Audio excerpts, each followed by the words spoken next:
Guys, কেমন আছেন? আশা করি সবাই ভালো আছেন বন্ধুরা।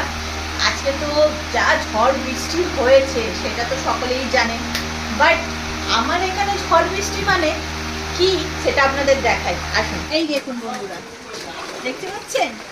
দেখুন, এই হচ্ছে আমার বাড়ির অবস্থা। আপনাদেরকে দেখাচ্ছি, এটা আমার বাড়ির উঠোন। আমি আপনাকে দেখাই আমার ঘরে কতটা জল ঢুকেছে এই বৃষ্টিতে। আসুন, এই দেখুন বন্ধুরা, দেখতে পাচ্ছেন কিভাবে বৃষ্টি হচ্ছে আর জল ঢুকেছে। আর আপনাদেরকে বলেছিলাম, দেখুন আমার নতুন রেফ্রিজারেটর অবস্থাটা দেখুন, দেখছেন? জানি না জল নেমে গেলে আমার রেফ্রিজারেটরটা ভালো থাকবে কি থাকবে না আমি সেটাও জানি না। এখন খুব ভীষণ টেনশন। আপাতত এখন জলটা নামুক, তারপরে দেখা যাক কী হবে। তো এটা প্রত্যেক বছরেই আমার, যেহেতু আমার রাস্তার থেকে আমার বাড়িটা একটু নিচু, তো সেই কারণে আমার প্রত্যেক বছরেই বর্ষায় একবার না একবার হলেও আমার ঘরে জল ঢোকে। বাট এই বছরে এটা ফার্স্ট টাইম, আর এত তাড়াতাড়ি আমার ঘরে জল ঢোকে না।